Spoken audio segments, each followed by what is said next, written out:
দ্রুতহীন সংবাদ দুপুরে স্বাগত সবাইকে। আপনাদের সাথে আছে জাহিদুল বাশার, আমি আছি আতিফান জুমান। শুরুতেই জানিয়ে দেব শিরোনামগুলো। যুক্তরাজ্যের করোনার নতুন ধরন দেশে শনাক্ত 3 মাস আগেই কতজনের শরীরে ছড়িয়েছে জানতে চলছে গবেষণা।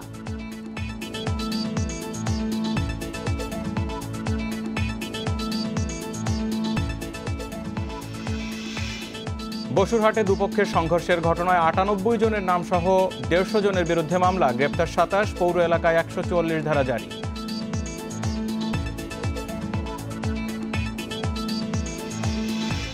আগামী জাতীয় নির্বাচনে জয় পেতে এখনই দল গোছাচ্ছে আওয়ামী লীগ, শুরু হচ্ছে তৃণমূল পর্যায়ে কমিটি পুনর্গঠন।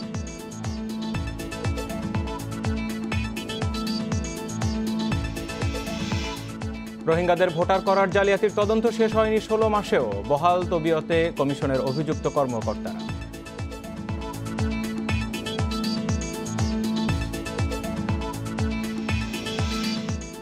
এবং নিউজিল্যান্ডের কোয়ারেন্টিন পর্ব শেষে উচ্ছ্বসিত টাইগাররা, অনুশীলন ক্যাম্পের জন্য সন্ধ্যায় যাচ্ছেন কুইন্সটাউনে।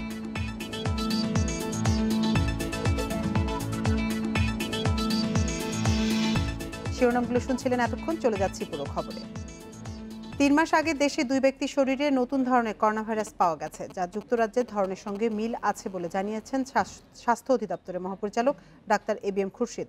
সকালে রাজধানী মুগদা মেডিকেল কলেজ ও হাসপাতালে একথা জানান তিনি। তবে দেশে ব্যবহৃত অক্সফোর্ডের করোনার টিকা এই নতুন ধরন প্রতিরোধে সক্ষম বলেও জানান মহাপরিচালক। তিনি বলেন, যুক্তরাজ্যের ধরনটি নিয়ে আরও পরীক্ষা নিরীক্ষা করছে আইইডিসিআর।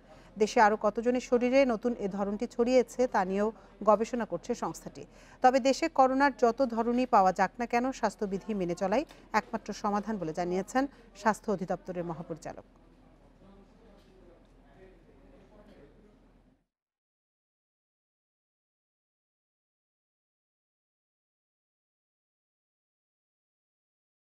আজ থেকে প্রায় 3 মাস আগে এটা আবিষ্কৃত হয়েছিল, একজনের মাধ্যমে পাওয়া গিয়েছিল। সেটার আমরা কন্ট্যাক্ট ট্রেসিং করেছি এবং সেটা ওইভাবে আমরা আমাদের প্রেস মিডিয়া ইত্যাদিতে তখন আসে না, যেহেতু আমরা মাত্র 2 জনের মধ্যে আমরা সেটা পেয়েছিলাম। 3 মাস আগে যুক্তরাজ্য ফেরত 2 জনের মধ্যে নতুন ধরনের করোনা ভাইরাস পাওয়া গেলেও তা থেকে দেশে সংক্রমিত হওয়ার তথ্য পাওয়া যায়নি, জানিয়েছেন আইইডিসিআরের প্রধান বৈজ্ঞানিক কর্মকর্তা এএসএম আলমগীর। দুপুরে ইন্ডিপেন্ডেন্ট টেলিভিশনকে এই তথ্য জানান তিনি। দেশে গত কয়েকদিন ধরে সংক্রমণ বৃদ্ধি প্রসঙ্গে তিনি বলেন, জনসাধারণের স্বাস্থ্যবিধি উপেক্ষাই এর প্রধান কারণ, এর সাথে করোনার নতুন ধরনের কোনো সম্পর্ক নেই। এই পেশেন্টগুলো কোয়ারেন্টাইনে ছিল এবং আমরাই তাদের তত্ত্বাবধান করেছি, আমরা তাদেরকে আইসোলেশনে রেখেছি, কন্ট্যাক্ট ট্রেসিং করেছি। এখন পর্যন্ত ইউকে স্ট্রেন থেকে ছড়ানোর কোনো যেটা ইউকেতে দেখা গেছে যে এটা স্প্রেডিং অনেক বেশি হচ্ছে, সংক্রমণ অনেক বেশি হচ্ছে, সেরকম কিছু আমরা বাংলাদেশে দেখিনি। করোনার নতুন ধরন এবং আবারও সংক্রমণের হার বৃদ্ধি পাওয়া সহ বিভিন্ন বিষয় নিয়ে কথা বলতে এই মুহূর্তে আমাদের সাথে ধানমন্ডি থেকে যুক্ত আছেন রোগতত্ত্ববিদ অধ্যাপক ডক্টর জাকির হোসেন। জনাব জাকির হোসেন, আপনাকে স্বাগত জানাচ্ছি। শুরুতে একটু জানতে চাইব, নতুন করে যে ধরনের কথা বলা হচ্ছে, যেটি যুক্তরাজ্যের ধরনের সাথে মিল আছে, বলা হচ্ছে 3 মাস আগে 2 জনের শরীরে সংক্রমিত হয়েছিল, কিন্তু তাদের থেকে কারোর শরীরে আর সংক্রমণ ঘটেনি, তেমনটি দাবি করছেন আইইডিসিআরের প্রধান বৈজ্ঞানিক কর্মকর্তা সহ মহাপরিচালক। আপনার ব্যাখ্যায় কি বলে, এটা কিভাবে সম্ভব? 3 মাসেও কারো শরীরে গেল না। আরেকটি বিষয়, নতুন করে সংক্রমণের হার বাড়ছে, আইইডিসিআরের বক্তব্যের সাথে আপনি কতটা একমত, কেন?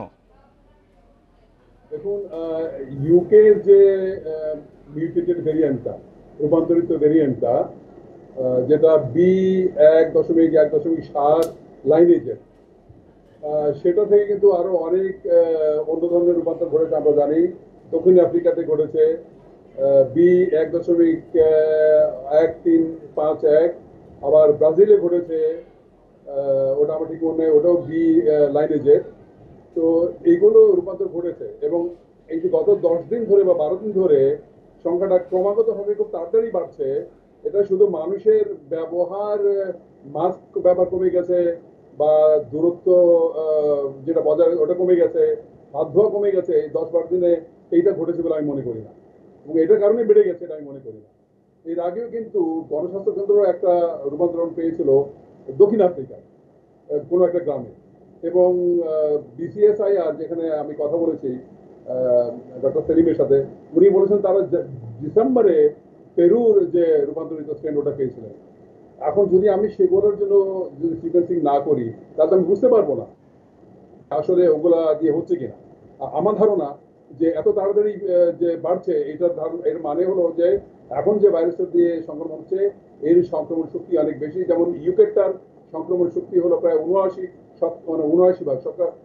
একজনের 100 জনের হলে আগে এখন একটা 179 জনের মধ্যে হবে একই সময়ের মধ্যে সংক্রমণটা। এই যে সংক্রমণটা বাড়ছে, সুতরাং এটা মনে করি না আমি যে এটা নতুন পুরনো কোনো যে D616 জি মিউটেশন স্ট্রেন দিয়ে হচ্ছে, এটা সম্ভবত নতুন স্ট্রেন হচ্ছে, কিন্তু পরীক্ষা করতে দেখতে হবে। আরেকটা ব্যাপার আছে, এই যে ইউকে ভেরিয়েন্টটা এটা কিন্তু সচরাচর যে প্রাইমার দিয়ে আমরা নির্ণয় করি ভাইরাসটা, ইউকেটা কিন্তু ওইটা দিয়ে কিন্তু পরিপূর্ণভাবে নির্ণয় করা যায় না, কারণ ওখানে স্পাইক প্রোটিনটা কিন্তু নির্ণয় করা যায় না বর্তমানে যে প্রাইমার আছে সেগুলো দিয়ে। তো সেগুলো আমাদের চিন্তা করতে হবে। জনাব জাকির হোসেন, আরেকটি বিষয়, আগে যেটি বলা হতো বা যারা বৈজ্ঞানিক কর্মকর্তা রয়েছেন, বিশেষজ্ঞ চিকিৎসকরা বলছেন, একটা ধারণা ছিল যে ঠান্ডায় করোনা সংক্রমণ বাড়তে পারে, এখন এসে শোনা যাচ্ছে গরমের কারণে বাড়ছে। আসলে কি একটা তো বিভ্রান্তিকর। ভাইরাস সবসময় ঠান্ডায় বাড়ে এবং ঠান্ডায় বাড়ে কেন? কারণ ঠান্ডায় জলীয় বাষ্পের পরিমাণ কমে যায়, 20%-এর নিচে কমে যায়। যদি 40%-এর উপরে জলীয় বাষ্প থাকে তাহলে ভাইরাসটা ছড়াতে পারে না। কিন্তু তার বিরুদ্ধে যদি সংক্রমণ হারটা বেশি হয় এবং মানুষ যদি খুব কাছাকাছি থাকে, তো জলীয় বাষ্প তার ক্ষতি করার আগেই তো সে আরেকজনের মধ্যে ঢুকে যাচ্ছে। সুতরাং ওটা আমাকে চিন্তা করতে হবে যে গরমকালে কিন্তু আসলে বাড়ার কথা না। আপনি দেখেন সবসময় ঢেউগুলো শুরুটা সব শীতকালে হয়েছে ইউরোপে। ধানমন্ডি থেকে যুক্ত হয়েছিলেন রোগতত্ত্ববিদ ডাক্তার জাকির হোসেন। রাষ্ট্রপতি মোহাম্মদ আব্দুল হামিদ করোনার টিকা নেবেন। আজ বিকেল 5টায় তিনি এই টিকা নেবেন বলে জানিয়েছে রাষ্ট্রপতির কার্যালয়। এর আগে গত 4 মার্চ করোনা টিকা নেন প্রধানমন্ত্রী শেখ হাসিনা। গত 27 জানুয়ারি কুর্মিটোলা হাসপাতালের একজন নার্সকে টিকা দেওয়ার মধ্য দিয়ে টিকাদান কর্মসূচির উদ্বোধন হয়। তবে গণটিকাদান শুরু হয় 7 ফেব্রুয়ারি থেকে। এ পর্যন্ত দেশে করোনার টিকা নিয়েছেন 40,13,963 জন।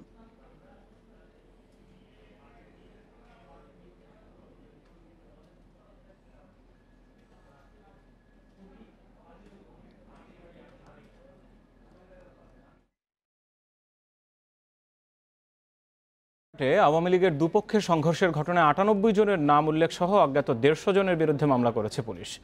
এই মামলায় অস্ত্রসহ 27 জনকে গ্রেপ্তার দেখানো হয়েছে। ঘটনার পর থেকে এলাকায় থমথমে অবস্থা বিরাজ করছে। অপ্রীতিকর পরিস্থিতি এড়াতে মিছিল সমাবেশ নিষিদ্ধ করে বসুরহাট পৌর এলাকায় সকাল 6টা থেকে রাত 12টা পর্যন্ত 144 ধারা জারি করেছে স্থানীয় প্রশাসন। জোরদার করা হয়েছে নিরাপত্তা ব্যবস্থা। নির্বাহী ম্যাজিস্ট্রেটের নেতৃত্বে টহলে আছেন বিপুল সংখ্যক পুলিশ ও র্যাব সদস্য। বন্ধ রাখা হয়েছে বসুরহাট বাজারের বেশিরভাগ দোকানপাট। গতকাল সন্ধ্যা থেকে মধ্যরাত পর্যন্ত আওয়ামী লীগের দুপক্ষের মধ্যে কয়েক দফা সংঘর্ষ হয়। এতে নিহত হন যুবলীগ কর্মী আলাউদ্দিন। 15 জন গুলিবিদ্ধ সহ আহত হন কমপক্ষে 40 জন।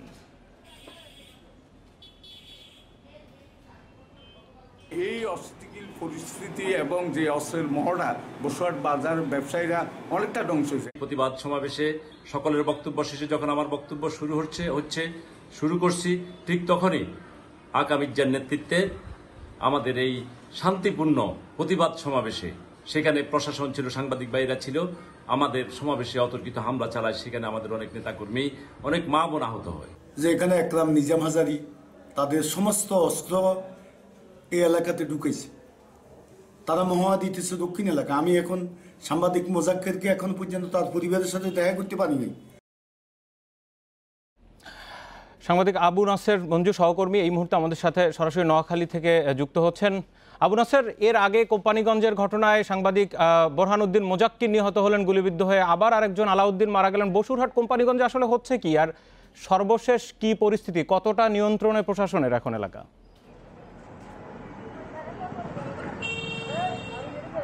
সর্বশেষ যেই শঙ্কার কথা বলেছেন সেটি এখানকার সাধারণ ব্যবসায়ী, অটোরিকশা চালক, মুটে মজুর থেকে এখানকার প্রত্যেকটি মানুষেরই এমন প্রশ্ন যে আসলে কি হচ্ছে, আর কতদিন এই বিভীষিকাময় অবস্থায়, এই জিম্মি দশায় তারা থাকবেন। সেই প্রশ্ন তারাও আমাদের কাছে রেখেছেন, আইন শৃঙ্খলা বাহিনীর কাছে রেখেছেন। কিন্তু বাস্তবতা হচ্ছে গত 2 মাস থেকে বসুরহাটের মানুষ ভালো নেই, তারা এক ধরনের জিম্মি দশার মধ্যে আছে। এখানে এই বাজারটি এই অঞ্চলের সবচাইতে প্রসিদ্ধ একটি বসুরহাট বাজার। এখানে কোটি টাকার লেনদেন হয়, অনেকগুলো ব্যাংক ডিমে রয়েছে এবং এখানে প্রবাসী অধ্যুষিত এলাকা হওয়াতে প্রচুর মানুষের এই বসুরহাট বাজারে সমাগম হয়। কিন্তু এখন প্রতিনিয়ত মনে হচ্ছে যে এটি একটি মৃত্যুপুরীর মতো। এখানে হরতাল অবরোধের সময় যে অবস্থা হয় তেমনটি অবস্থা। অটোরিকশা চালকরা ভাড়া পায় না, যাত্রী পান না, দোকানদাররা তাদের যে বেচা কেনার জন্য কাস্টমার পান না, ফলে সর্বত্র এক ধরনের মানে হতাশাজনক অবস্থা বিরাজ করছে। গতকাল রাত সর্বশেষ যে ঘটনাটি ঘটেছে, সন্ধ্যা থেকে মধ্যরাত পর্যন্ত এখানে আওয়ামী লীগের বিবাদমান দুটি পক্ষের মধ্যে গোলাগুলি হয়, সংঘর্ষ হয় এবং এতে এক অটোরিকশা চালক, যাকে যুবলীগ কর্মী বলা হচ্ছে, তিনি মূলত একজন অটোরিকশা চালক আলাউদ্দিন, সে নির্মমভাবে হত্যার শিকার হলো গুলিবিদ্ধ হয়ে এবং তার লাশ কিছুক্ষণ পর। আরেকটা বিষয় একটু জানতে চাইবো, বোরহানউদ্দিন মোজাক্কির গুলিবিদ্ধ হয়ে মারা যাওয়ার পরে পুলিশ প্রশাসন বলেছিল যে তারা খুবই কঠোর হচ্ছে, সাঁড়াশি অভিযান চালাচ্ছে, কোনো ধরনের অবৈধ অস্ত্র রাখতে দেওয়া হবে না। আবার তো গুলিবিদ্ধ হয়ে মারা গেলেন একজন, মানে প্রশাসনের দিক থেকে বক্তব্য কি? আসলে এই বিষয়ে আমার সাথে নোয়াখালীর পুলিশ সুপার আলমগীর হোসেনের সাথে কথা হয়েছে। এখানে প্রচুর বিপুল সংখ্যক আইন শৃঙ্খলা বাহিনী প্রতিনিয়তই টহল দিচ্ছে এবং চোখে পড়ার মতো আইন শৃঙ্খলা বাহিনী দেখা যায়, কিন্তু বাস্তবতা হচ্ছে আসলে র্যাবও দেখা যায়, কিন্তু এদেরকে সামাল দেওয়া যাচ্ছে না। আসলে দুজনে, যে একজন হচ্ছে আওয়ামী লীগের সাধারণ সম্পাদক ওবায়দুল কাদেরের ছোট ভাই, যিনি বসুরহাট পৌরসভার মেয়র, অন্য পক্ষ উপজেলা আওয়ামী লীগের নেতৃত্বে রয়েছে। ফলে এটি একটি রাজনৈতিক বিষয়। রাজনৈতিকভাবে দলীয় হাইকমান্ড থেকে কেন এই বিষয়ে সিদ্ধান্ত আসছে না, কঠোর সিদ্ধান্ত আসছে না, সেটি সাধারণ মানুষেরও মনে নিয়ে প্রশ্ন। এবং রাজনৈতিকভাবে এই বিষয়ে সমাধান না হলে আইন শৃঙ্খলা বাহিনী কতটা এটি সমাধান করতে পারবে তা নিয়ে কিন্তু সাধারণ ব্যবসায়ী, সাধারণ মানুষ এবং সাধারণ রাজনীতিক কর্মী যারা রয়েছেন তাদের মধ্যে নিয়ে সংশয় রয়েছে এবং তাদের একটি দাবি এই মুহূর্তে যে রাজনৈতিকভাবে এই বিষয়ে যেন কঠোর সিদ্ধান্ত নেওয়া হয়। বিশেষ করে অনেক ধন্যবাদ। নোয়াখালীতে আবারও দুই পক্ষের সংঘর্ষের ঘটনায় গুলিবিদ্ধ হয়ে আরো একজন মারা গেলেন, সেই খবরে বিস্তারিত জানাচ্ছিলেন। 2024 সালের জাতীয় নির্বাচনে জয় পেতে এখনই দল গোছাতে শুরু করেছে আওয়ামী লীগ। করোনা পরিস্থিতিতে বেশ কিছুদিন সম্মেলন বন্ধ থাকলেও এবার সংগঠনকে শক্তিশালী করতে তৃণমূল পর্যায়ে পুরোদমে শুরু হচ্ছে কমিটি পুনর্গঠনের কাজ। বাকি থাকা 2/3 জেলা ও উপজেলার সম্মেলন এবছরের মধ্যেই শেষ করার লক্ষ্য কেন্দ্রীয় নেতাদের। 2019 সালের ডিসেম্বরে জাতীয় সম্মেলনের আগে সেপ্টেম্বর থেকেই তৃণমূল পর্যায়ে কমিটি পুনর্গঠনের কাজ শুরু করে আওয়ামী লীগ, যা সে বছরের 10 ডিসেম্বরের মধ্যে শেষ করার নির্দেশনা থাকলেও কম সময়ে তা সম্ভব হয়নি।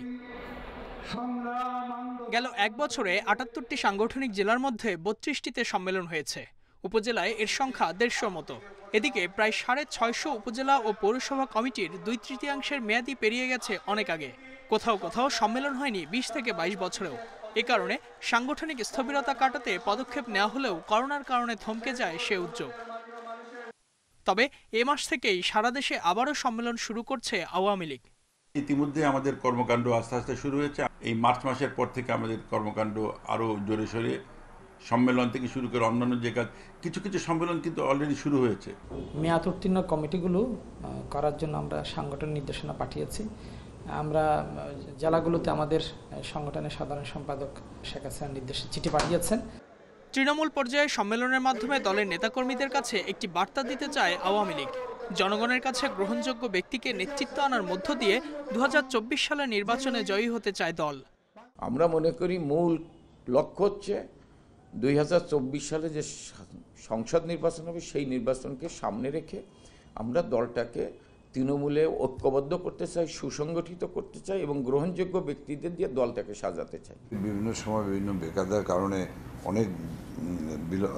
অনেক জায়গায় প্রলম্বিত হয়েছে, কিন্তু আমরা খুবই এ ব্যাপারে অত্যন্ত সতর্ক যে আমাদেরকে একটি সুন্দর গুছিয়ে আমরা নিয়ে আসব। রমজানের পর পুরোদমে সাংগঠনিক কার্যক্রম শুরু হবে বলেও জানিয়েছেন আওয়ামী লীগের নীতি নির্ধারকেরা। Ijazur Rahman, independent News, Dhaka. রোহিঙ্গাদের অবৈধভাবে ভোটার করার তদন্ত 16 মাসেও শেষ হয়নি। এখনও জানা যায়নি এই জালিয়াতিতে কমিশনের কারা কারা জড়িত। সাবেক নির্বাচন কমিশনার সাখাওয়াত হোসেনের সন্দেহ ঘটনাটি ধামাচাপা দিতেই গড়িমসি করা হচ্ছে। জবাব চাইতে গেলেই তদন্ত কমিটিকে দ্রুত প্রতিবেদন দেওয়ার নির্দেশ দেয় কমিশন। 2019 সালের আগস্টে চট্টগ্রামে রোহিঙ্গাদের ভোটার করা বিষয়টি ধরা পড়ে। অভিযোগ উঠেছে জাতীয় পরিচয়পত্রের ইতিহাসে এটি জালিয়াতির সবচেয়ে বড় ঘটনা। সে সময় খবর পাওয়া যায় 5 বছর ধরে রোহিঙ্গাদের ভোটার করছিল একটি চক্র, যার মধ্যে রয়েছে নির্বাচন কমিশনের বেশ কয়েকজন কর্মকর্তাও। প্রায় 4000 রোহিঙ্গাকে বাংলাদেশি জাতীয় পরিচয়পত্র দেওয়ার তথ্য বেরিয়ে আসে। ঘটনা তদন্তে 2019 সালের ডিসেম্বরে দুটি উচ্চ পর্যায়ের কমিটি করে নির্বাচন কমিশন। এরই মধ্যে প্রতিবেদন জমা দিয়েছে প্রশাসনিক তদন্ত কমিটি, কিন্তু কারিগরি কমিটি পারেনি। ফলে নির্বাচন কমিশনের অভিযুক্ত কর্মকর্তারা রয়ে গেছেন বহাল তবিয়তে। দীর্ঘসূত্রিতার আমাদের অনেকগুলো কারণে হয়ে গেছে। আমাদের কোভিডের কারণে আমাদের সুইট টুগেদার হয়নি। কাজে একবার স্লো হয়ে গেলে সেটা আবার জাগরণ তৈরি করা একটা কঠিন হয়ে যায়। তবে ব্যাখ্যায় বিশ্বাস করতে পারছেন না সাবেক নির্বাচন কমিশনার এম সাখাওয়াত হোসেন। সে দুই কমিটি এখনো একত্র হতে পারে নাই বলে এটা কোনো অ্যাকশন নেওয়া হয়নি। তার মানে হচ্ছে যে নির্বাচন কমিশনের কিছু লোকজন ইনভলভ হওয়ার কারণে এটা অ্যাকশনে যাচ্ছে না, এটা তো ঠিক না। এখন আবার নড়েচড়ে বসেছে কমিশন। তদন্ত দ্রুত শেষ করতে তড়িঘড়ি একটি নির্দেশও জারি করা হয়েছে।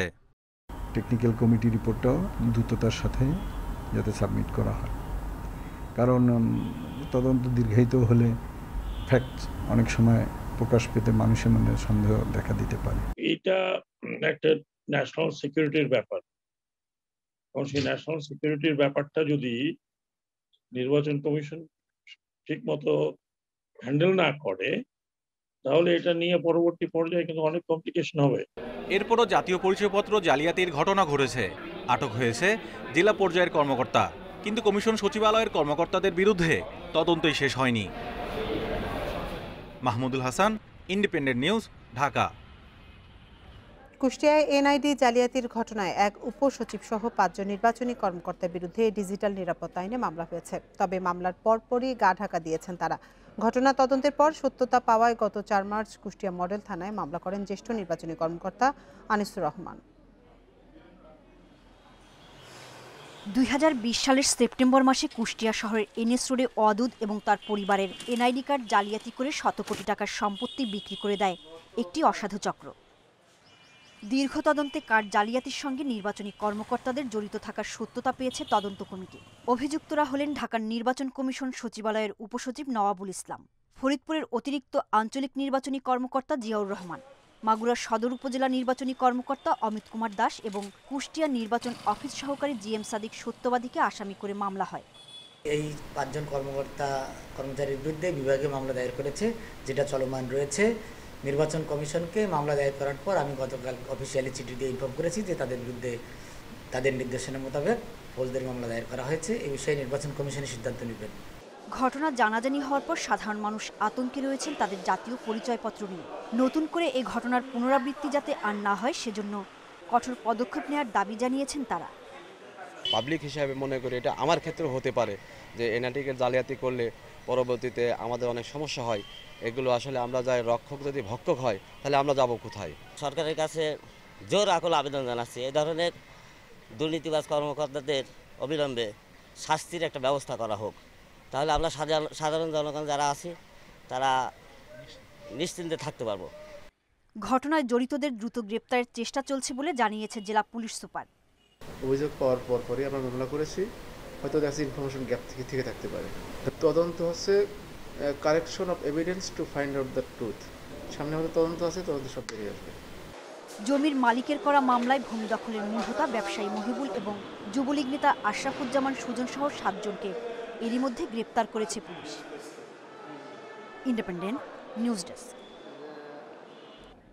প্রথমবারের মতো গোপালগঞ্জের টুঙ্গিপাড়ায় বঙ্গবন্ধুর স্মৃতিসৌধে যাবেন ভারতের প্রধানমন্ত্রী নরেন্দ্র মোদী। একই দিন 27 মার্চ গোপালগঞ্জ ও সাতক্ষীরায় দুটি মন্দির পরিদর্শনে যাবেন।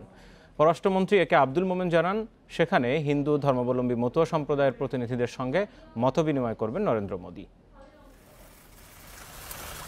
ভারতের প্রধানমন্ত্রী নরেন্দ্র মোদীর দুদিনের বাংলাদেশের সফরসূচি চূড়ান্ত হয়েছে। এবারই প্রথম ঢাকার বাইরে যাচ্ছেন তিনি। বঙ্গবন্ধু জন্মশতবার্ষিকী ও স্বাধীনতা সুবর্ণ জয়ন্তী উৎসবে অংশ নিতে ২৬ মার্চ সকালে দুদিনের সফরে ঢাকায় আসবেন তিনি। মুক্তিযুদ্ধের শহীদদের প্রতি শ্রদ্ধা জানাতে যাবেন জাতীয় স্মৃতিসৌধে। ধানমন্ডির ৩২ নম্বরে বঙ্গবন্ধুর প্রতিকৃতিতে শ্রদ্ধা জানিয়ে জাতীয় প্যারেড গ্রাউন্ডের বিভিন্ন অনুষ্ঠানে অংশ নেবেন মোদি। এর পরের দিন সকালে যাবেন সাতক্ষীরা, টুঙ্গিপাড়া ও গোপালগঞ্জ। প্রথম যাবেন সাতক্ষীরা, একটি যশস্বরী মন্দির, ওটাতে যাবেন। ওরাকান্দিতে একটি তীর্থস্থান মন্দিরে যাবেন, সেইখানে তিনি ওখানে মতুয়া একটি হিন্দু গোষ্ঠী আছে, এরা নিম্ন শ্রেণীর হিন্দু, ওদের ওখান থেকে পরে তিনি ঢাকায় এসে চলে যাবেন। ঢাকার বাইরে থেকে ফিরে ২৭ মার্চ বিকেলেই প্রধানমন্ত্রী শেখ হাসিনার সঙ্গে দ্বিপাক্ষিক বৈঠক করবেন ভারতের প্রধানমন্ত্রী। এবারের সফরে বাণিজ্য, সংস্কৃতি বিনিময় সহ বেশ কয়েকটি চুক্তি সই হবে বলেও জানান পররাষ্ট্রমন্ত্রী।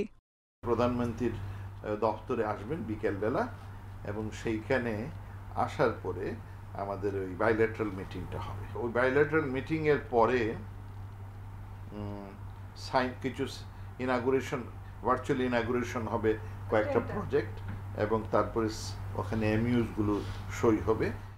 বঙ্গভবনে রাষ্ট্রপতি মোহাম্মদ আব্দুল হামিদের সঙ্গে সৌজন্য সাক্ষাৎ শেষে ২৭ মার্চ সন্ধ্যায় ঢাকা ছাড়বেন নরেন্দ্র মোদী। Nafiza Daula, Independent News, Dhaka. দুর্নীতি দমন কমিশনের নতুন চেয়ারম্যান হিসেবে যোগ দিয়েছেন মঈনুদ্দিন আবদুল্লাহ। বেলা ১১টার দিকে রাজধানীর সেগুনবাগিচায় দুদকের প্রধান কার্যালয়ে যোগদান করেন তিনি।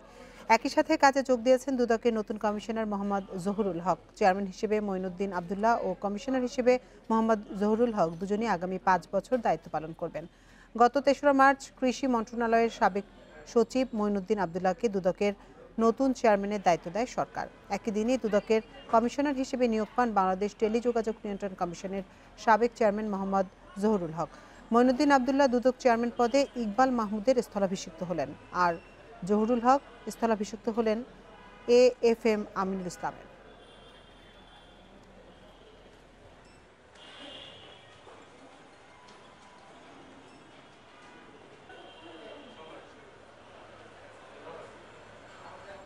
বিরতিহীন সংবাদ দুপুরে আছেন আপনারা। সংবাদে আরো যা যা থাকছে: স্বাস্থ্যবিধি মেনে শিক্ষা প্রতিষ্ঠান খোলার প্রস্তুতি, অনেক স্কুল কলেজে নেই অতিরিক্ত বেসিন, থার্মোমিটার।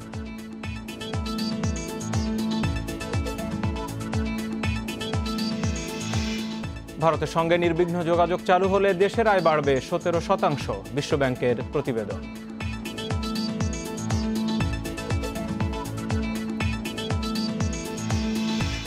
আগামী সপ্তাহেই ভাষাঞ্চর পরিদর্শনে যাচ্ছে জাতিসংঘের 14 সদস্যের প্রতিনিধি দল। পররাষ্ট্র সচিব মাসুদ বিন মোমেন বলেন, ভাষাঞ্চরে রোহিঙ্গাদের সঙ্গে মতবিনিময়ের পাশাপাশি সেখানে কাজের ক্ষেত্রগুলো পর্যালোচনা করবে এই দল। জাতিসংঘের বিভিন্ন সহায়তা সংস্থার ঢাকা প্রধানদের সঙ্গে বৈঠক শেষে সচিব এসব কথা জানান। অবশেষে ভাষাঞ্চরে স্থানান্তর রোহিঙ্গাদের মানবিক সহায়তা নিয়ে কাজ করতে আগ্রহ দেখালো জাতিসংঘ। প্রথম ধাপ হিসেবে ভাষাঞ্চর আশ্রয়ণ প্রকল্প পরিদর্শনে যাচ্ছেন সংস্থাটির প্রধানরা। পররাষ্ট্র মন্ত্রণালয় সচিব মাসুদ বিন মোমেনের সঙ্গে এ নিয়ে বৈঠক করেন ঢাকায় জাতিসংঘের আবাসিক সমন্বয়কারী মিয়া সেপো, শরণার্থী সংস্থা UNHCR ও IOM সহ বিভিন্ন আন্তর্জাতিক দাতা সংস্থার প্রধানরা। আমরা পররাষ্ট্র সচিবের সঙ্গে ভাষাঞ্চরের আশ্রয়ণ প্রকল্প নিয়ে আলোচনা করেছি। আলোচনা ফলপ্রসূ হয়েছে। খুব শিগগিরই ভাষাঞ্চর পরিদর্শনেও যাচ্ছি। পররাষ্ট্র সচিব জানান, প্রতিনিধি দল ভাষাঞ্চরে রোহিঙ্গাদের জীবনমান ও মানবিক সহায়তার কর্মসূচি ঘুরে দেখবেন। আগামী সপ্তাহে আগ্রহী রাষ্ট্রদূতরাও ভাষাঞ্চরে যাবেন। আগামী সপ্তাহের মাঝামাঝি সময় তাদের একটা 14-15 জনের একটি টিম ভাষাঞ্চরে যাবে। ইউএনের নেতৃত্বে আমরা একটা হিউম্যানিটেরিয়ান রোল আমরা দেখতে পাবো, এবং তারপরে যখন তারা ফাইনালি ওখানে মুভ করবে বা অ্যাসিস্ট্যান্স, তখন আরও হয়তো অনেক ধরনের টিমেরে যেতে হবে। কক্সবাজারের শরণার্থী ক্যাম্পে আশ্রয় নেয়া 11 লাখ রোহিঙ্গার মধ্যে 1 লাখ রোহিঙ্গাকে ভাষাঞ্চরে স্থানান্তরের সিদ্ধান্ত নেয় সরকার। 4 ডিসেম্বর থেকে শুরু হয় স্থানান্তরের প্রক্রিয়া। পঞ্চম ধাপে এ পর্যন্ত প্রায় 14,000-এরও বেশি রোহিঙ্গা সেখানে থাকতে শুরু করেছে। Nafiza Daula, Independent News, Dhaka. চট্টগ্রাম নগরীর খুলশীতে খালের জায়গা দখল করে বেসরকারি বিশ্ববিদ্যালয় ইউএসটিসি নির্মিত 18 তলা ভবনের অবৈধ অংশ ভাঙা শুরু করেছে চট্টগ্রাম উন্নয়ন কর্তৃপক্ষ। সকাল 10টা থেকে স্পেশাল মেট্রোপলিটন ম্যাজিস্ট্রেট সাইফুল ইসলামের নেতৃত্বে এ উচ্ছেদ অভিযান শুরু হয়। সিডিএ কর্তৃপক্ষ জানায় প্রায় 13,000 বর্গফুট জায়গার উপর ভবনটি গড়ে তুলতে গয়নছড়া খালের 3,500 বর্গফুট জায়গা দখল করা হয়েছে। নগরীর জলাবদ্ধতা নিরসনে খাল নালা দখলমুক্ত করার অংশ হিসেবে একাধিকবার বেসরকারি ওই বিশ্ববিদ্যালয় কর্তৃপক্ষকে নোটিশ দেওয়া হয়। এরপরও ভবনটির অবৈধ অংশ ভাঙা হয়নি, বরং 16 তলার অনুমতি নিয়ে ভবনটি 18 তলা পর্যন্ত বর্ধিত করা হয়েছে। এ অবস্থায় উচ্ছেদ অভিযানে নেমেছে চট্টগ্রাম উন্নয়ন কর্তৃপক্ষ।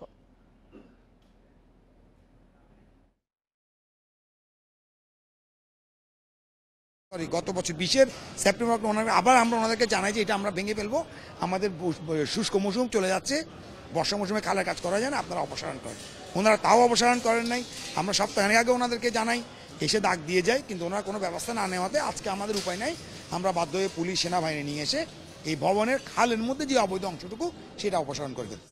3 মাস সময় দিয়েছি, 90 ডেজ সময় দিয়েছি। সময় দেওয়ার পরও ওই 2019-এর যে সময় সেটা 2020-এর জানুয়ারিতে শেষ হয়ে গিয়েছে। এরপরে আরও 14টি মাস প্রায় পার হয়েছে, কিন্তু ইউএসটিসি কর্তৃপক্ষ তাদের অঙ্গীকার অনুযায়ী অপসারণ করেনি। এই নিয়ে আরও জানাতে এবার চট্টগ্রাম থেকে আমাদের সাথে যোগ দিচ্ছেন সহকর্মী আহসান রিটার্ন। বেসরকারি বিশ্ববিদ্যালয় ইউএসটিসির অবৈধ অংশ ভাঙা শুরু করেছে চট্টগ্রাম উন্নয়ন কর্তৃপক্ষ। এ বিষয়ে বিশ্ববিদ্যালয় কর্তৃপক্ষ কি বলছে? তারা তো 16 তলার ভবনের অনুমতি ছিল, 18 তলা পর্যন্ত করেছে। বিশ্ববিদ্যালয় কর্তৃপক্ষ এখন কি বলছে এই বিষয়ে?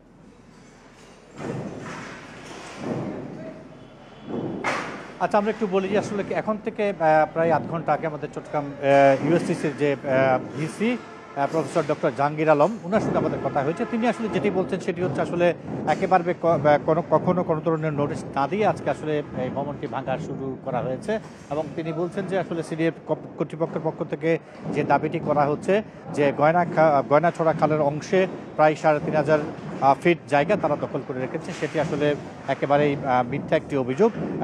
তিনি মনে করছেন যে আসলে এই ভবনটি এবং এই প্রতিষ্ঠানটির যিনি প্রতিষ্ঠাতা তিনি হচ্ছেন ডাক্তার নুরুল ইসলাম, যিনি একসময় বঙ্গবন্ধুর ব্যক্তিগত চিকিৎসক হিসেবে ছিলেন, এবং এই ভবনের এই দেয়ালে আঘাত করা মানে হচ্ছে আসলে বঙ্গবন্ধুর মানে হৃদয়ে আঘাত করা, মানে একটি অভিযোগ তিনি কিছুক্ষণ আগে করেছেন। আমরা বিষয়টি নিয়ে তার কাছ থেকে জানতে চেয়েছিলাম যে আসলে ওনারা এটি নিয়ে কোনো রকমের পদক্ষেপে যাবেন কিনা। তিনি বলছেন যে আসলে একটি শিক্ষা প্রতিষ্ঠানের কিছু রীতিনীতি রয়েছে, কিছু ভদ্রতা নম্রতা রয়েছে, সেই বিষয়টিকে মাথায় রেখে তারা আসলে এতদিন পর্যন্ত যারা এখানে ভাঙতে এসেছিলেন তাদেরকেও তারা আসলে নানাভাবে বুঝিয়েছেন।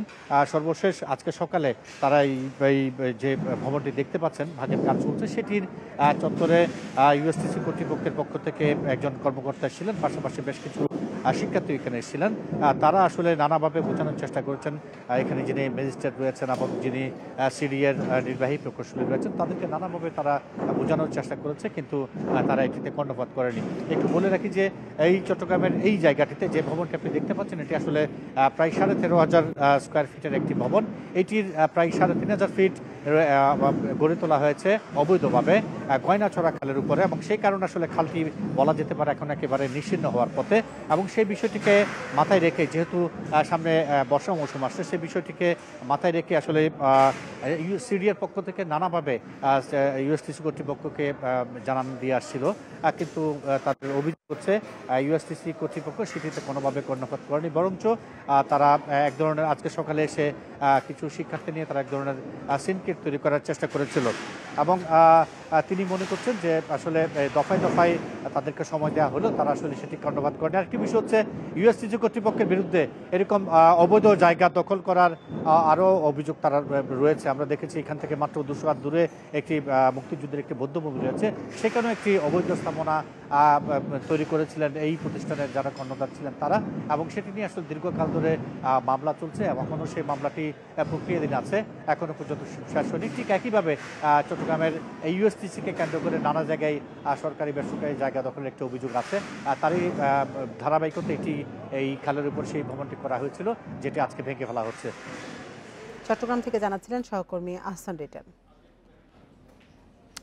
নারায়ণগঞ্জের গ্যাস লিকেজ থেকে আগুনে দগ্ধ 6 জনের মধ্যে মিশাল নামের একজন মারা গেছেন। রাত 3টার দিকে শেখ হাসিনা বার্ন ইনস্টিটিউটে তিনি মারা যান। নিহত মিশালের শরীরে 90% পুড়ে গিয়েছিল বলে জানিয়েছেন চিকিৎসক। এদিকে শেখ হাসিনা বার্ন ইনস্টিটিউটে চিকিৎসাধীন দগ্ধ বাকি 5 জনের কেউই শঙ্কামুক্ত নন। সবার অবস্থা আশঙ্কাজনক। এদের মধ্যে 18 মাস বয়সী শিশু মিনারের শরীরের 40%, মাহফুজুলের 80 ও সাব্বিরের 42% পুড়ে গেছে। চিকিৎসকরা জানিয়েছেন নিহত মিশালের স্ত্রী মিতার শরীরের 14% ও তাদের 5 বছর বয়সী মেয়ে আফসানার 10% পুড়ে গেছে। সোমবার রাত 1টার দিকে নারায়ণগঞ্জের ফতুল্লা একটি বাড়ির 6ষ্ঠ তলায় গ্যাস লাইনের ছিদ্র থেকে অগ্নিকাণ্ডের ঘটনা ঘটে। এতে শিশুসহ একই পরিবারের 5 সদস্য সহ দগ্ধ হন 6 জন। গত নাইটে একজন মারা গেছে, তো গত নাইটে মারা যাওয়ার আরেকজন, এখন হলো 5 জন আছে আমাদের। একদম ছোট যে বয়স, তার বয়স হলো 18 মাস, তারও পুড়ে গেছে 50% পুড়ে গেছে আপনার। মানে এজ এ বাচ্চা হিসেবে তার কিন্তু অনেক এটা, এই যে 80%-এর সমানই তার পুরা। অতএব কারণে আসলে সবাই এখানে আশঙ্কা। মশা নিধনের তৃতীয় দিনের মতো অভিযান চালাচ্ছে ঢাকা উত্তর সিটি কর্পোরেশন। সকাল থেকে ঢাকা উত্তরের অঞ্চল 5-এ চলছে অভিযান। অভিযানের শুরুতে রাজধানীর মোহাম্মদপুরে মেয়র আতিকুল ইসলাম বলেন, মশা নিধনে কীটনাশক প্রয়োগ বাড়ানোর পরিকল্পনা করা হচ্ছে। এর মধ্যে এ নিয়ে কীটতত্ত্ববিদদের সঙ্গে আলোচনা হয়েছে। এর পাশাপাশি কাজ ঠিকমতো পরিচালনার জন্য মশা নিধন কর্মীদের মনিটরিংয়ের আওতায় আনার বিষয়টিও ভাবা হচ্ছে। সবকিছু ঠিক থাকলে ভবিষ্যতে আরও সুষ্ঠু ও পরিকল্পিতভাবে মশা নিধন কার্যক্রম পরিচালনা করা যাবে বলে আশা প্রকাশ করেন মেয়র আতিকুল ইসলাম। তিনি বলেন, গত 2 দিনের অভিযানের সুফল পাচ্ছে এলাকাবাসী। এর মধ্যে অভিযান চলা এলাকাগুলোয় মশা কমে এসেছে বলেও দাবি করেন আতিকুল ইসলাম।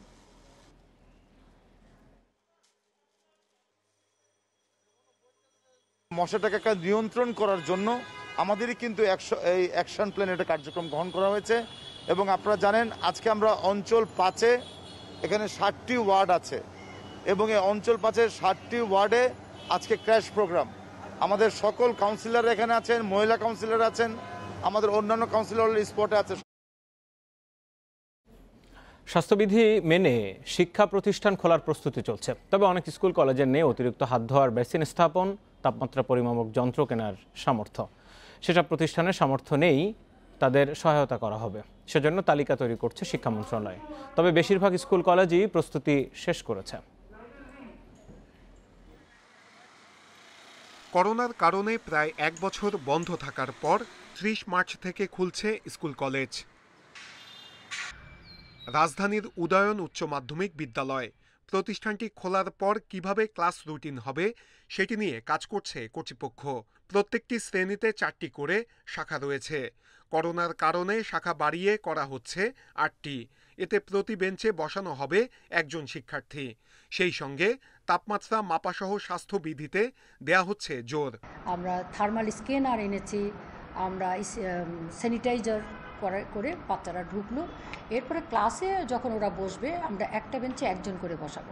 শিক্ষকরা বলছেন তাপমাত্রা পরিমাপক যন্ত্র, অতিরিক্ত বেসিন বসানো সহ স্বাস্থ্যবিধি মেনে প্রস্তুতের সামর্থ্য নেই অনেক প্রতিষ্ঠানের। সরকারি সাহায্য সহযোগিতা দরকার এবং আমি মনে করি সেটা দিলে আমরা এগুলি ক্রয় করে সরকারি যে নির্দেশনা মোতাবেক আমরা শ্রেণীকক্ষে ফিরে যাওয়ার প্রস্তুতি সম্পন্ন করতে পারব বলে আশা করছি।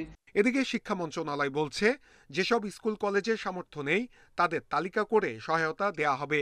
সেই সঙ্গে খোলার আগেই শিক্ষকদের দেয়া হবে করোনার টিকা। যারা প্রস্তুতি নিতে পারছে না সামর্থ্যের অভাবে বা অন্য কোনো সীমাবদ্ধতার কারণে, তাহলে আমরা তার তালিকাটা সংগ্রহ করার চেষ্টা করছি এবং সেই স্কুলগুলো যদি এমন কোনো স্কুল থেকে থাকে তাহলে তাদের জন্য বিশেষ ব্যবস্থা আমরা নেব। গাইডলাইন অনুযায়ী স্কুল কলেজে 6 ফুটের বেঞ্চে 2 জন শিক্ষার্থী বসবে। 2 বেঞ্চের মাঝে ফাঁকা থাকবে 3 ফুট। মন্ত্রণালয় বলছে প্রতিষ্ঠান খোলার পর স্বাস্থ্যবিধি মেনে শ্রেণী কার্যক্রম পরিচালিত হচ্ছে কিনা সেটি পর্যবেক্ষণের জন্য বেশ কয়েকটি পর্যবেক্ষক দল কাজ করবে। সেই সাথে এখন থেকেই শিক্ষার্থীদের সঙ্গে শিক্ষকদের যোগাযোগ করার নির্দেশও দেওয়া হয়েছে। নূরে আলম, ইন্ডিপেন্ডেন্ট নিউজ, ঢাকা। রাজধানী খিলগাঁওয়ে শুরু হয়েছে বিএনপির প্রতিবাদ সমাবেশ। এ নিয়ে আরও জানাতে সেখান থেকে আমাদের সাথে যোগ দিচ্ছেন সহকর্মী জাহানারা পারভিন। পারভিন, সিনিয়র নেতাকর্মীদের মধ্যে কেউ সমাবেশে উপস্থিত হয়েছেন কিনা, কি বলছেন তারা?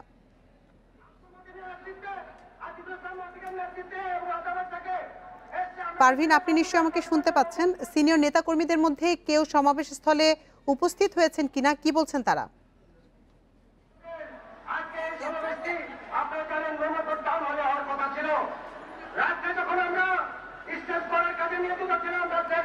পারভিন, আপনি নিশ্চয়ই আমাকে শুনতে পাচ্ছেন।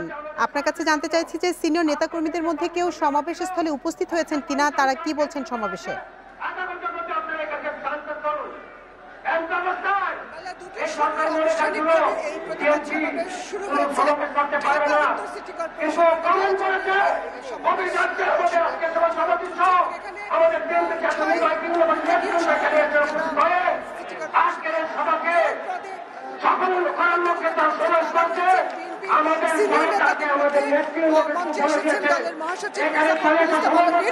আসলে এই সমাবেশটি হচ্ছে বেশ কিছু দাবিতে। এর আগে ঢাকার বাইরে প্রতিবাদ সমাবেশ হয়েছে, সেখানে আজকে ঢাকায় প্রথমবারের মতো হচ্ছে। রাজধানী ঢাকায় উত্তর এবং দক্ষিণের দুটো সমাবেশ বিএনপি করবে। আজকে উত্তরের সমাবেশটি হচ্ছে এবং আপনারা দেখতে পাচ্ছেন যে মঞ্চে এখানে আসলে স্থানীয় নেতারা কথা বলছেন। শেষ পর্যন্ত কথা বলবেন দলের মহাসচিব মির্জা ফখরুল ইসলাম আলমগীর।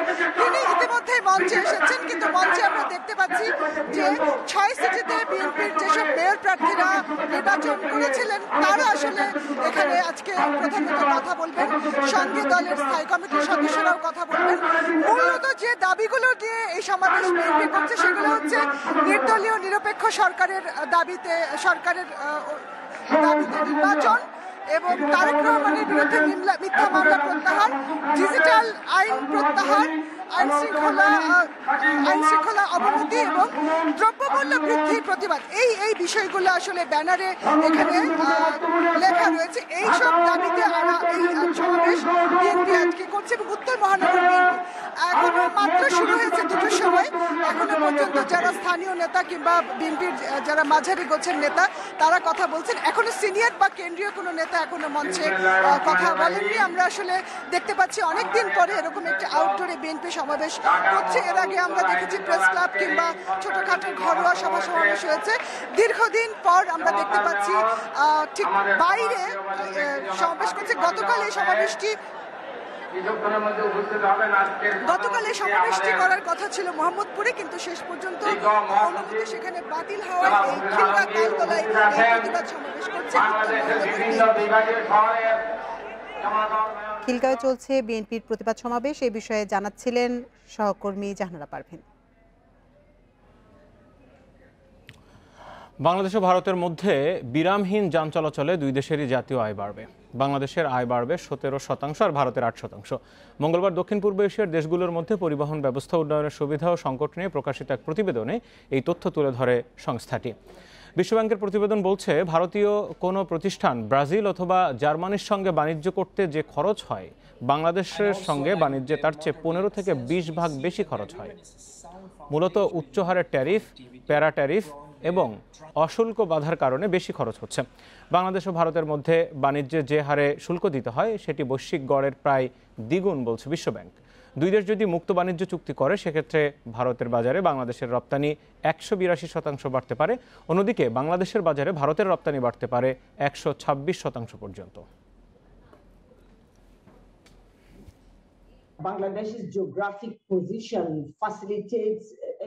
ভৌগোলিকভাবে বাংলাদেশের অবস্থান ভারত, নেপাল, ভুটান ও অন্যান্য পূর্ব এশিয়ার দেশগুলোর জন্য একটা গেটওয়ে হিসাবে রয়েছে। বাংলাদেশ আঞ্চলিক বাণিজ্য ও অন্যান্য লজিস্টিক নেটওয়ার্ক বাড়ানোর মাধ্যমে অর্থনৈতিক কেন্দ্রশক্তি হিসাবে পরিচিত হতে পারে।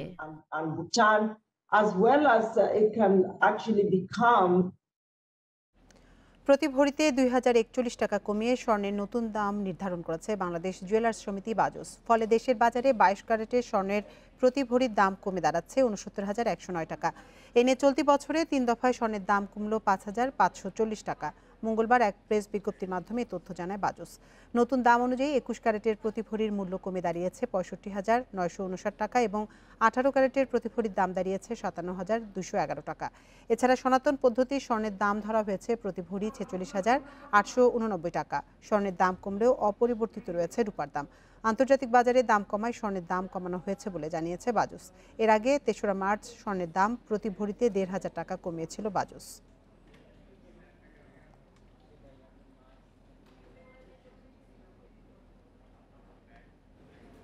আপনারা আছেন বিরতিহীন সংবাদ দুপুরে।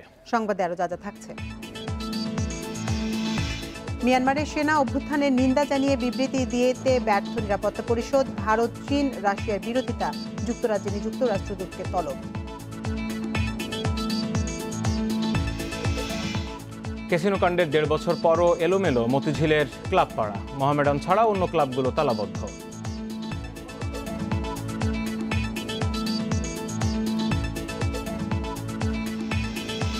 মহামারী করোনা ভাইরাস নির্মূলে আরও অনেক পথ বাকি রয়েছে বলে সতর্ক করেছেন বিশ্ব স্বাস্থ্য সংস্থার মহাপরিচালক টেড্রোস অ্যাধনম গ্যাব্রিয়েসাস। এদিকে 24 ঘন্টায় বিশ্বে বেড়েছে করোনায় প্রাণহানি। মঙ্গলবার প্রায় 9,000 মানুষের মৃত্যু হয়েছে। এ নিয়ে মোট প্রাণহানি ছড়ালো 26,21,000। নতুন 4.25 লাখ রোগী নিয়ে বিশ্বে মোট আক্রান্ত 11,81,00,000-এরও বেশি। গত দুদিন বিশ্বে করোনায় 6 এবং 6,500 প্রাণহানি হলেও 24 ঘন্টায় এক লাফে এই সংখ্যা বেড়ে প্রায় 9,000 মানুষের মৃত্যু হয়েছে। এর মধ্যে সবচেয়ে বেশি 3,254 প্রাণহানি হয়েছে ইউরোপ মহাদেশে। লাতিন আমেরিকায় 2,454 ও উত্তর আমেরিকার দেশগুলোতে প্রাণ গেছে 2,139 জনের। তবে এশিয়ার দেশগুলোতে একদিনে 821 জনের মৃত্যু হয়েছে। গত কয়েকদিন ধরে যুক্তরাষ্ট্রকে পেছনে ফেলে করোনায় দৈনিক মৃত্যুর শীর্ষে রয়েছে ব্রাজিল। মঙ্গলবারও সবচেয়ে বেশি মৃত্যু ও রোগী শনাক্ত হয়েছে দেশটিতে। প্রাণ গেছে 1,954 জনের। এ পর্যন্ত দেশটিতে প্রাণ গেছে 2,68,000-এর বেশি মানুষের। একদিনে নতুন রোগী মিলেছে 69,000-এর বেশি। যুক্তরাষ্ট্রে একদিনে 1,700-র বেশি মানুষের মৃত্যু হয়েছে। সংক্রমিত হয়েছে 50,000-এর বেশি মানুষ। কলোরাডোতে দক্ষিণ আফ্রিকার ধরন শনাক্ত হয়েছে বলে জানিয়েছে সংশ্লিষ্টরা। এছাড়াও একদিনে ইতালিতে 376, রাশিয়ায় 336 ও ফ্রান্সে 316 জন মারা গেছে। এদিকে সোমবার থেকে স্কুল খুলে দেওয়ার পর এবার করোনার আরও বিধিনিষেধ শিথিল করতে যাচ্ছে যুক্তরাজ্য। তবে এতে দেশটির করোনা পরিস্থিতি আরও খারাপ হতে পারে বলে শঙ্কা বিশেষজ্ঞদের। এদিকে করোনা মোকাবেলায় কোনো শর্টকাট পথ অবলম্বন না করে ধীরে সুস্থে পদক্ষেপ নেয়ার পরামর্শ দিয়েছে বিশ্ব স্বাস্থ্য সংস্থা। মধ্যপ্রাচ্যের ফিলিস্তিনি অঞ্চল পশ্চিম তীরে করোনা পরিস্থিতির অবনতি হওয়ায় আবারও কঠোর বিধিনিষেধ আরোপ করা দরকার বলে জানিয়েছেন ফিলিস্তিনি প্রধানমন্ত্রী। Sadia Afrin, independent news. দুর্নীতি দমন কমিশনের নতুন চেয়ারম্যান মঈনুদ্দিন আব্দুল্লাহ যোগদান করার পর এই মুহূর্তে সাংবাদিকদের সাথে কথা বলছেন। আমরা সরাসরি যাচ্ছি তার বক্তব্যে।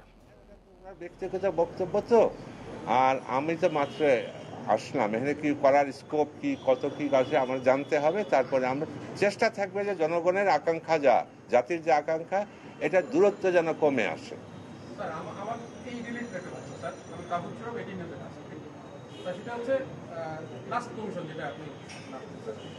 একটা শুরুতে একটা কাজ করেছেন স্যার, একটা বার্তা দেওয়ার জন্য আমরা ব্যাপকভাবে ধরপাকড় করেছেন যারা দুর্নীতি তাদের আতঙ্ক মোটামুটি তৈরি হচ্ছে।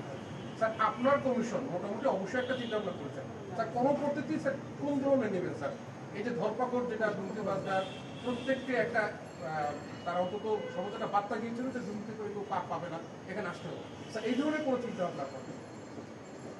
আমরা হঠাৎ করে এখন বলা সম্ভব না। আমরা বসি, আমরা কমিশন বসে আমাদের কর্মপরিকল্পনা এককভাবে তো হবে না, আমাদের একটা কমিশনের সিদ্ধান্ত অনুযায়ী আমরা করব। তবে হ্যাঁ, আপনি যেটা বললেন, আমাদের উদ্দেশ্য কি, জনগণের আকাঙ্ক্ষা কাছাকাছি যাওয়া, পূরণ করা বা কাছাকাছি যাওয়া। আপনারা বললেন এগুলি নিয়ে আলোচনা করে আমরা যেটা ভালো মনে করব, আশা করি সেটাই আমরা করার চেষ্টা করব। আপনি দীর্ঘসূত্রিতা নিয়ে একটা কথা বলেছেন যে আপনাদের চেষ্টা থাকবে যে অনুসন্ধান এবং তদন্তের এই দীর্ঘসূত্রিতা কমিয়ে নিয়ে আসার বিষয়ে। আমরা আপনার গত কমিশন আপনি শুরু করতে যাচ্ছেন, এর আগের কমিশন শেষ করেছিল। আমরা একটা বিশেষ মামলা নিয়ে দীর্ঘদিনের দীর্ঘসূত্রিতা দেখছি, সেটা হচ্ছে বেসিক ব্যাংক স্ক্যাম। ওই বিষয়ে আপনারা কি করবেন? আসলে আপনার মেয়াদে কি এই 5 বছরে এই তদন্ত শেষ হওয়া সম্ভব বলে মনে করেন? আমরা দেখব যে কেন পারে নাই, মানে যে কারণে মানে হয় নাই কেন, এটা তো বিভিন্ন কারণ থাকতে পারে। আমরা কারণগুলি অনুসন্ধান করে আমরা যেন এইটা যেন আরো বেশি প্রলম্বিত না হয়, ওইটা উদ্যোগ নেব। আগে দেখবো কি জন্য হয় না।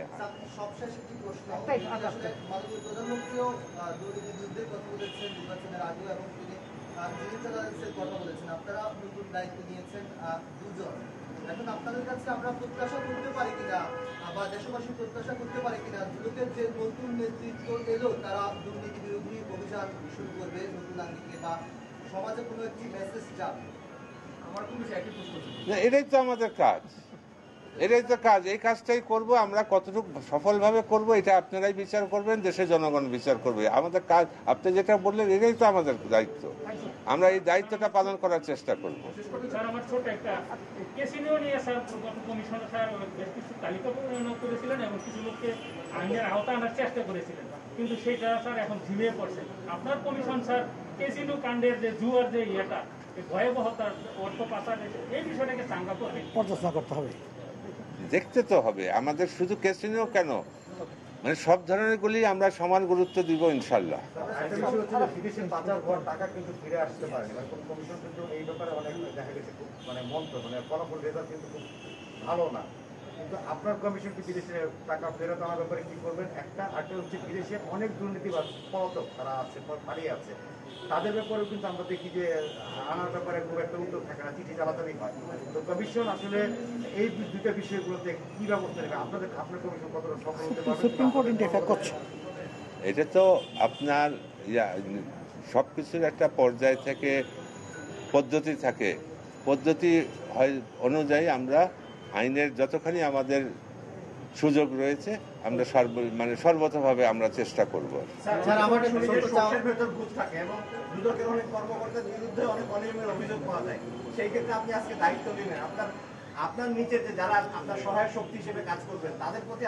আমি চেষ্টা করব যে আমাদের এই দুর্নীতি দমন কমিশনের ভিতরে অভ্যন্তরীণ স্বচ্ছতা এবং জবাবদিহিতা নিশ্চিত করার চেষ্টা করব। এবার বল। মিয়ানমারে পুলিশি হেফাজতে সুচির দল এনএলডির আরেক কর্মীর মৃত্যুর ঘটনার সুষ্ঠু তদন্তের জন্য জান্তা সরকারের প্রতি আহ্বান জানিয়েছে মানবাধিকার সংস্থা হিউম্যান রাইটস ওয়াচ। এদিকে ভারত, চীন ও রাশিয়ার বিরোধিতায় আবারও মিয়ানমার নিয়ে বিবৃতি দিতে পারেনি নিরাপত্তা পরিষদ। আর সুচির মুক্তির দাবি করায় যুক্তরাজ্যে নিযুক্ত রাষ্ট্রদূতকে তলব করেছে মিয়ানমারের জান্তা সরকার। মিয়ানমারের সেনা অভ্যুত্থান বিরোধী বিক্ষোভে এবার দেখা গেল সাহসিকতা আর মানবিকতার চিত্র। বিক্ষোভকারীদের গুলি না করতে পুলিশকে হাঁটু গেড়ে মিনতি করছেন এক নান, পরিবর্তে নিজেকে গুলি করতে বলেন তিনি। তার সামনে হাঁটু গেড়ে বসে থাকা দুই পুলিশ সদস্যকেও দেখা যায়, যদিও সেই নানের আরতি বৃথা যায়। বিক্ষোভকারীদের লক্ষ্য করে গুলি করে পুলিশ। মাথায় গুলি লেগে লুটিয়ে পড়ে এক কিশোর বিক্ষোভকারী। এই প্রার্থনার ছবি ভাইরাল হয়েছে সামাজিক যোগাযোগ মাধ্যমে। এদিকে ভারতের মিজোরামে পালিয়ে যাওয়া মিয়ানমারের এক পুলিশ সদস্য জানিয়েছেন, সাবমেশিন গান দিয়ে বিক্ষোভকারীদের ওপর গুলি চালানোর নির্দেশ দেওয়া হয়েছিল তাকে। মৃত্যু নিশ্চিত না হওয়া পর্যন্ত গুলি করার নির্দেশ দেওয়া হয় তাদের। পরে এই আদেশ মানতে অস্বীকৃতি জানিয়ে পদত্যাগ করে ভারতে পালিয়ে যান তারা।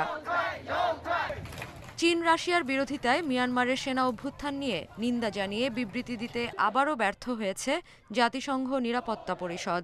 ব্রিটেনের দেয়া খসড়া বিবৃতিতে সেনাবাহিনী সংযত না হলে ব্যবস্থা নেয়ার হুঁশিয়ারি দেয়া হয়েছিল, কিন্তু সেটি সংশোধন করার পরামর্শ দেয় ভারত, চীন, রাশিয়া ও ভিয়েতনাম। সেনাবাহিনী সংযত না হলে আরও ব্যবস্থা গ্রহণের কথাগুলো খসড়া থেকে সরিয়ে ফেলার অনুরোধ জানায় দেশগুলো। অভ্যুত্থানের বিরুদ্ধে কথা বলা এবং ক্ষমতাচ্যুত নেত্রী অং সান সুচির মুক্তি দাবি করায় যুক্তরাজ্যে নিযুক্ত ব্রিটিশ রাষ্ট্রদূত কিউ জওয়ার মিনকে তলব করেছে মিয়ানমারের সেনা সরকার। এদিকে মিয়ানমারে পুলিশের হেফাজতে থাকা অং সান সুচির দল ন্যাশনাল লীগ ফর ডেমোক্রেসি এনএলডির আরেক কর্মীর মৃত্যু হয়েছে। এ নিয়ে 2 দিনে 2 কর্মী পুলিশের হেফাজতে মারা গেল। তদন্ত করে জড়িতদের আইনের আওতায় আনার আহ্বান জানিয়েছে হিউম্যান রাইটস ওয়াচ। সাদিয়া ফ্রেন, ইন্ডিপেন্ডেন্ট নিউজ। নিউজিল্যান্ডে কোয়ারেন্টাইন পর্ব শেষে ক্রাইস্ট চার্চ থেকে কুইন্সটাউনে গেছে বাংলাদেশ ক্রিকেট দল। স্থানীয় সময় বুধবার সকালে পুরো দল কোয়ারেন্টাইন সেন্টার ছেড়ে যায়। দলের সবার চেহারাতেই ছিল মুক্তির আনন্দ। ক্রিকেটার ছাড়াও দলের coaching staff, team leader Jalal Yunus, নির্বাচক হাবিবুল বাশার সহ সবাই একসঙ্গে কোয়ারেন্টাইন সেন্টার ছেড়ে যান। 50 মিনিটের ফ্লাইটে ক্রাইস্ট চার্চ থেকে কুইন্সটাউন পৌঁছানোর পর বিমানবন্দরে টাইগারদের স্বাগত জানান সেখানকার মেয়র। ওয়ানডে অধিনায়ক তামিম ইকবাল কোয়ারেন্টাইনের কঠিন সময়ে সহযোগিতার জন্য স্বাগতিক কর্তৃপক্ষকে ধন্যবাদ জানিয়েছেন।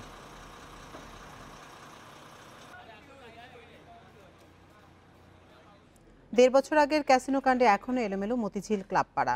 মোহামেডান সামলে নিতে পারলেও অন্য ক্লাবগুলোর অবস্থা বেহাল। প্রিমিয়ার লিগের দল আরামবাগ ক্লাবে ঝুলছে তালা। একই অবস্থা young men's wonders, Dilkusha Victoria ক্লাবের। কর্মকর্তাদের যেন মন উঠে গেছে ক্লাব থেকে। 13 বছর আগে ক্যাসিনো কাণ্ডে তোলপাড় হয় দেশের ক্রীড়াঙ্গন। ক্লাবগুলো পেশাদার না হলেও জুয়ার আসর ছিল পেশাদার। মাঝখান থেকে বলি হয়েছে খেলাধুলা।